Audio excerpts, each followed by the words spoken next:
Hello students, welcome to our channel platform of geography. So students, आज की class में हम पढ़ेंगे Ganga river system with short trick. तो शॉर्ट ट्रिक भी हम आपके लिए लेकर आए हैं स्टूडेंट्स। तो आप किसी भी एग्ज़ाम की प्रिपरेशन कर रहे हो, किसी भी कंपटीशन एग्ज़ाम की, लेखपाल का एग्ज़ाम हो, आपका ग्रुप डी का हो, या फिर एनटीपीसी 2 का एग्ज़ाम हो, या फिर आप यूजीसी नेट ज्योग्राफी की प्रिपरेशन कर रहे हैं, या फिर आप बीए सेकेंड ईयर में हैं, बीए या बीएससी सेकेंड ईयर में, ज्योग्राफी आपका सब्जेक्ट है, तो आपके लिए ये क्लास बहुत ज़्यादा इंपॉर्टेंट होने वाली है। तो आप वीडियो को लास्ट तक देखिएगा। सो स्टूडेंट्स, अगर आप हमारे इस चैनल पर न्यू हैं, चैनल को आप सब्सक्राइब कर लें, वीडियो को लाइक एंड शेयर करना ना भूलें। सो आज की शॉर्ट ट्रिक रहेगी, गंगा यशोदा को रामसा कंगन चाहिए। तो शॉर्ट ट्रिक एक बार और देख लेते हैं। गंगा यशोदा को राम सा कंगन चाहिए।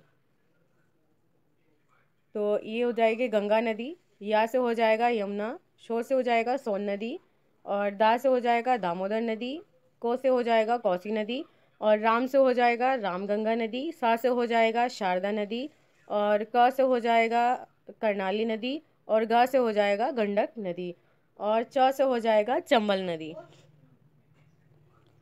तो मैप भी देख लेते हैं स्टूडेंट्स। सो स्टूडेंट्स, ये मैप है गंगा नदी तंत्र का। ये गंगा नदी यहाँ गौमुख हिमालय से निकलती है और बांग्लादेश में जाके गिरती है बंगाल की खाड़ी में पद्मा के नाम से। और ये इसकी सहायक नदियाँ हैं। ये उत्तर की ओर से आने वाली सहायक नदियाँ हैं, और ये दक्षिण की ओर से आने वाली सहायक नदियाँ हैं। तो आप इनकी अच्छे से प्रिपरेशन कर लेना स्टूडेंट्स।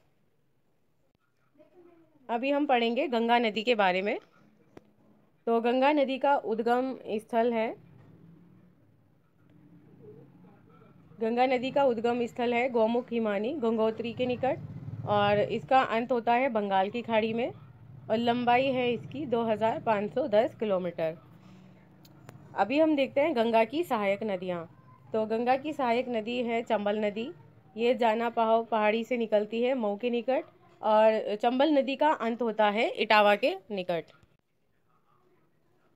और चंबल नदी की लंबाई है 1050 किलोमीटर। आगे देखते हैं हम। अभी पढ़ेंगे हम यमुना नदी के बारे में।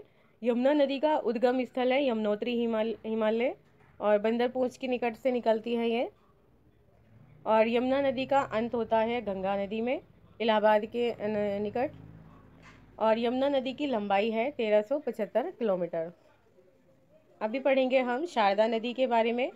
शारदा नदी का उद्गम स्थल है मिलाम हिमनद कुमायूं हिमालय में, और शारदा नदी का अंत होता है घाघरा नदी में बहराम घाट के निकट, और शारदा नदी की लंबाई है 602 किलोमीटर।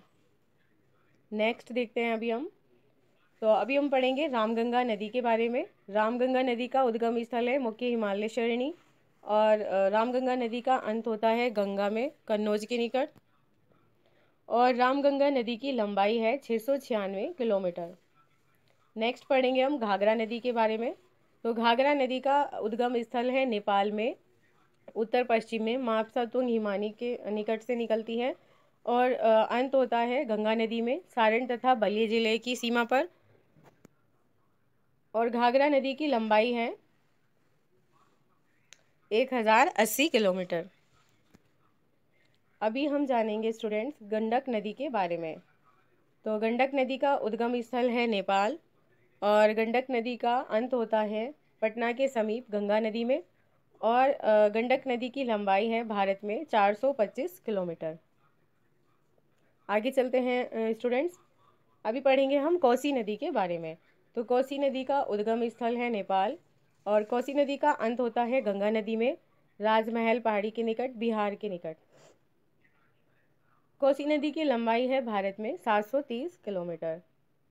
तो अभी हम पढ़ेंगे बेतवा नदी के बारे में। बेतवा नदी का उद्गम स्थल है मध्य प्रदेश के रायसेन जिले से, और बेतवा नदी का अंत होता है यमुना नदी में हमीरपुर के निकट, और बेतवा नदी की लंबाई है भारत में 480 किलोमीटर।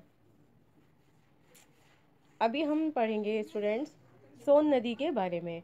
तो सोन नदी का उद्गम स्थल है अमरकंटक की पहाड़ियाँ, और अंत होता है सोन नदी का पटना के समीप गंगा नदी में, और लंबाई है 780 kilometre. So students, I hope so कि आपको ये आज की वीडियो अच्छी लगी होगी, और अच्छी लगी है तो आप प्लीज़ लाइक और शेयर करना ना भूलिएगा। और आगे भी हम आपके लिए ऐसी हेल्पफुल वीडियोस लेकर आएंगे स्टूडेंट्स। तो आपने अगर अभी भी हमारे चैनल को सब्सक्राइब नहीं किया है तो आप प्लीज़ सब्सक्राइब कर लें। मिलते हैं स्टूडेंट्स नेक्स्ट वीडियो में।